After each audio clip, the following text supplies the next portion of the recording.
அனைவருக்கும் வணக்கம். இன்னைக்கான ஆன்மீக பதிவில் நம்ம பார்க்க போகிற ரொம்ப முக்கியமான ஒரு பயனுள்ள ஆன்மீக தகவல் என்ன அப்படின்னு பார்த்தீங்கன்னா, திருப்பதி ஏழுமலையான் கோவில் பற்றி நாம் நிறைய தெரிஞ்சிருப்போம். ஏன் அப்படின்னு பார்த்தீங்கன்னா, திருப்பதி பெருமாள் கோவிலுக்கு சென்று வந்தால் நம்மளுடைய வாழ்க்கையில் மிகப்பெரிய அளவில் திருப்பங்கள் ஏற்படும் அப்படின்னு சொல்லலாம். நம்மளுடைய கடன் பிரச்சனைகள் தீர்வதற்கும் நம்மளுடைய வறுமை நீங்குவதற்கும் திருமலை ஏழுமலையான ஒரு முறை தரிசனம் பண்ணால் நம்மளுடைய வாழ்க்கையில் இருக்கக்கூடிய இன்னல்கள் வறுமைகள் அனைத்தும் விளக்கி நமக்கு செல்வ செழிப்பை தருவார் அந்த ஏழுமலையான் அப்படின்னு சொல்லலாங்க.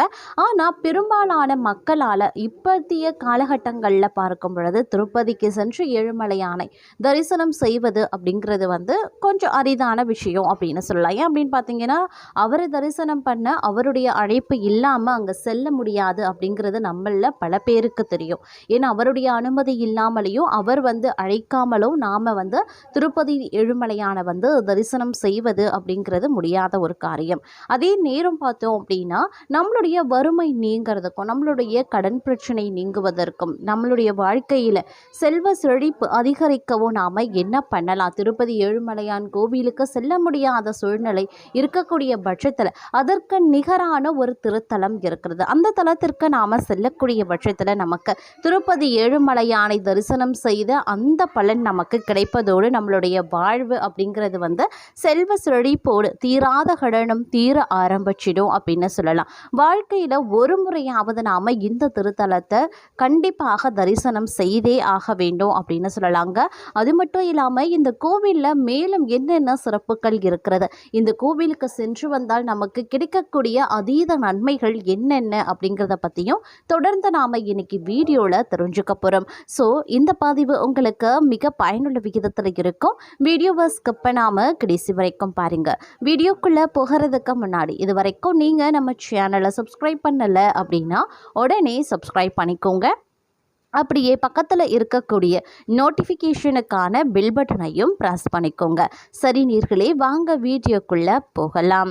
சில்கூர் பாலாஜி கோவில் தெலுங்கானாவில் ஹைதராபாத் நகரத்திற்கு அருகில் மொயினாபாத் மண்டலத்தில் சில்கூர் கிராமத்தில் அமைந்திருக்கக்கூடிய ஒரு முக்கியமான ஆன்மீக திருத்தலம் அப்படின்னு சொல்லலாம். இந்த திருத்தலத்தை பிசா பாலாஜி கோயில் அப்படின்னும் அழைக்கிறாங்க.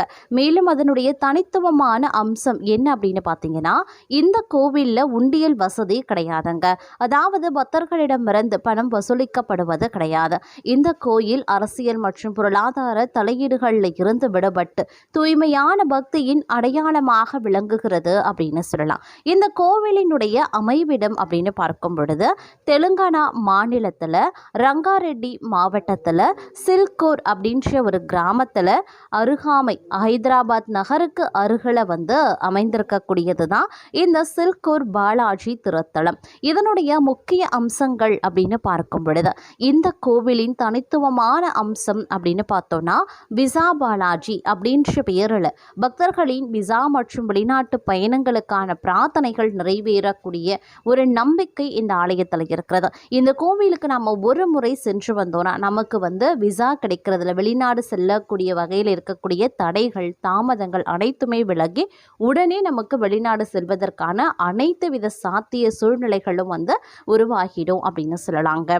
அது மட்டும் இல்லாமல் உண்டியலே இல்லாத ஒரே திருத்தலமாக இந்த கோவில் வழங்கப்படுகிறது. அதாவது இந்த திருத்தலத்தில் பார்த்தீங்க அப்படின்னா, நன்கொடைகளை பெறுவதற்காக உண்டியல் இல்லாததன் மூலமாக புதுமையான கோட்பாட்டை பின்பற்றி வராங்க. கோயில் நிர்வாகம் பக்தியானது பணம் சார்ந்து இருக்கக்கூடாது அப்படின்னும் அர்ப்பணிப்பு மட்டுமே முக்கியமானது அப்படின்னும் வலியுறுத்தக்கூடிய வகையில் இந்த திருத்தலத்தில் உண்டியல் அப்படிங்கிறது வைக்கப்படுறது கிடையாது அப்படின்னு சொல்லலாம். இந்த கோயில் நன்கொடைகளை சார்ந்தது இல்லாமல் சமூகத்தின் ஆதரவின் மூலமாக இயங்கக்கூடிய ஒரு திருத்தலமாக பார்க்கப்பட்டு வருகிறதுங்க. அது மட்டும் இல்லாமல் வெளிநாடு போக திட்டம் இருந்தும் விசா கிடைக்காததுனால சிலருக்கு நாட்கள் தள்ளி போகலாம். அவர்கள் ஹைதராபாத்தில் இருக்கக்கூடிய இந்த கோவிலுக்கு சென்று வந்தால் உடனே விசா கிடைத்து விடுமா. அந்த கோவில் பற்றி தாங்க இப்போ தெரிஞ்சுக்க போகிறோம். இந்த கோவிலில் பார்த்தோம் அப்படின்னா, விசா கிடைக்கல அப்படின்னாலும் சரி, நம்மளுடைய வறுமை நீங்குவதற்கும் தீராத கடனையும் தீர்த்து வைக்கக்கூடிய பாலாஜியாக இவர் விளங்குகிறாரு. திருமலை ஏழுமலையானுக்கு நிகராக இந்த கோவில் திருத்தலம் திருத்தலம் வந்து அமையப்பட்டிருக்கிறது அப்படின்னே சொல்லலாம். இன்னைக்கு பார்த்தோம்னா விஞ்ஞான உலகத்தில் பல விஞ்ஞானிகளால் கூட பதில் சொல்ல முடியாத நிகழ்வுகள் நிகழ்ந்து கொண்டு தாங்க இருக்கு. நம்மளுடைய பல கேள்விகளுக்கு விஞ்ஞானத்தில் பதில் கிடையாது அப்படிங்கிறதே உண்மை. பல அமானுஷ்யமான விஷயங்கள் நம்ம மீறி பல நடந்து கொண்டு இருக்கு. அதற்கு விஞ்ஞானத்தில் ஆதாரம் இருக்கா அப்படின்னு கேட்டால் நிச்சயமாக இல்லை அப்படின்னு தான் சொல்ல முடியும்.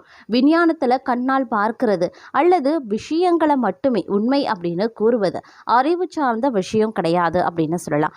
ஏன்னா 100 வருடங்களுக்கு முன்பு நம்மால் எங்கிருந்து கொண்டு வெளிநாட்டில் இருக்கக்கூடிய ஒருவருடன் பார்த்து பேச முடியும் அப்படின்னு கூறியிருந்தா அன்று நம்மளை முட்டாள் அப்படின்னு கூறியிருப்பாங்க. இன்று நாம வீடியோ காலில் அது செய்து கொண்டிருக்கிறோம். விஞ்ஞானத்தால் அதை அன்று செய்ய முடியலை அப்படிங்கிறதுனால அது பொய்யும் கிடையாது. அதே போல தான் கடவுளும் அப்படின்ற பலரும் சொல்லி வராங்க. கடவுள் இல்லை அப்படிங்கிறதுனால அதே நேரத்தில் அதை இன்னும் விஞ்ஞானிகளால் நிரூபிக்க முடியவில்லை அப்படிங்கிறதும் உண்மையாகவே அப்படின்னு சொல்லலாம். நம்மள ஒரு சிலர் உண்டுங்க, அனைத்து காரியங்களையும் கடவுளிடம் பிரார்த்தித்து சாதித்து விடுவாங்க. அதில் ஒன்று தாங்க சில்கூர் ஸ்ரீ பாலாஜி கோவில் அப்படின்னு சொல்லலாம். இந்த பழமை வாய்ந்த திருத்தலம் இந்த கோவில் ஆனது ஆந்திராவில் ஹைதராபாத்தில் இருக்கக்கூடிய ஒஸ்மன் சாகர் அப்படின்ற ஒரு இடத்துல வந்து அமைஞ்சிருக்கிறது. இந்த கோயிலில் உண்டியல் கிடையாது என்பது குறிப்பிடத்தக்க ஒரு விஷயம். உண்டியல் இல்லாத கோயில் என்பதுதான் சுற்று வட்டாரத்தில் மிகவும் வித்தியாசமாக பார்க்கக்கூடிய ஒரு கோவிலாக அமையப்பட்டிருக்கிறது. உண்டியல் மட்டுமல்லாது அங்கு யாரும் நன்கொடைகளும் பெறுவதும் கிடையாது. மேலும் அரசின் கட்டுப்பாட்டில் அது இயங்குறதும் கிடையாது. உண்டியல் நன்கொடைகள் பெறுவது கிடையாது என்பது மட்டும் இந்த கோயிலின் சிறப்பம்சம் கிடையாதுங்க. கடவுளை தரிசிக்க இந்த கோவில் VIP வரிசையும் கிடையாது. கடவுளின் முன் அனைவரும் சமம் என்று கருதியே கோவிலில் VIP வரிசை கிடையாது. இந்த கோவிலானது கிட்டத்தட்ட 500 வருடங்களுக்கு முன்பு கட்டப்பட்டது. ஹைதராபாத்தில் இருந்து 45 கிலோமீட்டர் தொலைவில் அமைந்திருக்கக்கூடியது தான் இந்த திருத்தலம். இன்று இந்த கோவிலுக்கு 75,000 முதல் 1 லட்சம் பக்தர்கள் வரைக்கும் ஒவ்வொரு வாரமும் தரிசனம் செய்து வந்துட்டுருக்காங்க. இந்த கோவில் அகானா மடானா காலகட்டங்களில் கட்டப்பட்டிருக்கிறது அப்படின்னு சொல்கிறாங்க. பக்தர் ராமதாஸ் அவர்களின் மாமா என கூறுகிறார். முக்கியமாக இந்த கோவில் ஸ்ரீ பாலாஜி வெங்கடேஸ்வரரின் நேரடி அருள் இருப்பதாக பலரும் நம்பி வராங்க. இதனாலேயே இந்த கோவிலுக்கு வரக்கூடிய பக்தர்களினுடைய எண்ணிக்கை நாளுக்கு நாள் அதிகரித்து கொண்டே செல்கிறது அப்படின்னே சொல்லலாம்.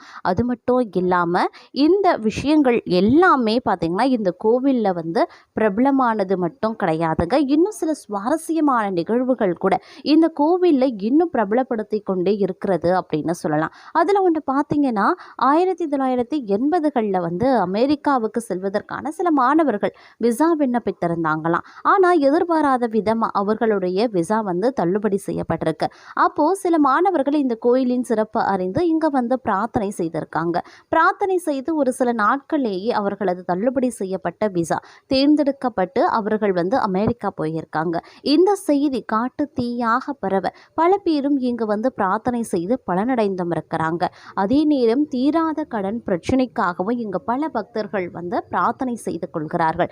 தங்களுடைய வறுமை நீங்குவதற்காகவும் தீராத கடன் பிரச்சனை தீர்வதற்காகவும் இங்கு வந்து பிரார்த்தனை செய்யக்கூடிய பக்தர்கள் தங்களுடைய பிரார்த்தனைகள் நிறைவேறியதுமே விசா பாலாஜியை வந்து தரிசனம் செய்து கொண்டு போகிறாங்க அப்படின்னு சொல்லலாம். அதே மாதிரி நமது நாட்டில் அமெரிக்காவிற்கு செல்ல வேண்டும் அப்படின்னு விரும்புகிறவங்களுடைய எண்ணிக்கை பார்த்திங்கன்னா ரொம்பவே அதிகம். ஏன்னா அங்கே இருக்கக்கூடிய வேலைவாய்ப்பு, மேற்படிப்பு படிப்பதற்கான வசதி, மேற்படிப்பு அமெரிக்காவில் படித்த அவர்களுடைய வாழ்க்கை முறையை பெருமளவில் மாற்றம் பெறும் அப்படின்னு பலரும் நம்புகிறாங்க. ஆனால் அமெரிக்காவுக்கு செல்ல விசா கிடைப்பது கொஞ்சம் சிக்கல் வாய்ந்ததாக தான் இருக்குது. அவர்கள் இந்த கோவிலின் சிறப்பை பற்றி அறிந்து இங்கு வந்து தரிசனம் செய்து அதில் பல பேர் நேர்முகத்தில் வெற்றி பெற்றும் இருக்கிறாங்க. அமெரிக்கா செல்வதற்கான விசா நேர்முக தீர்வுக்கு 2 அல்லது 3 நாட்களுக்கு முன்பு இங்கே வந்து பிரார்த்திப்பது பலரும் விளக்கமாகவே வைத்திருக்காங்க. நேர்காணலுக்கு முன்னர் 3 முறை கோவிலை சுற்றி வருவாங்க. பின்பு நடந்து முடிந்த நேர்காணலில் வெற்றி பெற்றவுடன் 108 முறை கோவிலை சுற்றி வருவதை பலரும் விளக்கமாகவே வைத்திருக்காங்க. 108 முறை சுற்றி வந்தது விசா கிடைச்சுவிடும், தங்களுடைய வறுமையும் தீர்ந்துவிடும், கடன் பிரச்சனையும் முடிந்துவிடும் அப்படின்னு பக்தர்கள் பலரும் இன்றளவும் வந்து நம்புறாங்க. அவர்களினுடைய நம்பிக்கையையும் வீண் போகாதவாறு இங்கு தரிசனம் செய்த பெரும்பாலான மக்களின் விசா கிடைக்கிறதோடு மட்டும் இல்லாம வறுமை நீங்கி கடன் பிரச்சனையும் தீர்ந்திருக்கிறதாகவே சொல்லப்படுதுங்க. இந்த செய்தி கேட்டு ஹைதராபாத் மட்டும் இல்லாம ஆந்திரா, தெலுங்கானா மற்றும் தென்னிந்தியாவின் பல பகுதிகளில் இருந்தும் பக்தர்கள் கோவிலை தரிசித்து வந்த வண்ணமே இருக்காங்க அப்படின்னு சொல்லலாம். அதுல பெரும்பாலானோருக்கு வந்து இந்த கோவிலில் வந்து பிரார்த்தனை செய்தது நடந்திருக்கிறதாகவே குறிப்பிடப்பட்டிருக்கிறது அப்படின்னு சொல்லலாங்க. முடிஞ்சா நீங்களும் ஒரு நாள் சென்று இந்த கோவிலை வந்து தரிசனம் பண்ணுங்க. உங்களுடைய வாழ்க்கையில் இருக்கக்கூடிய வறுமை நீங்கி செல்வ வளம் அதிகரிக்க செய்யும். தீராத கடன் பிரச்சனையும் தீரும். வெளிநாடு செல்வதற்குண்டான விசாவும் கண்டிப்பாக கிடைக்கப் பெறுவீங்க.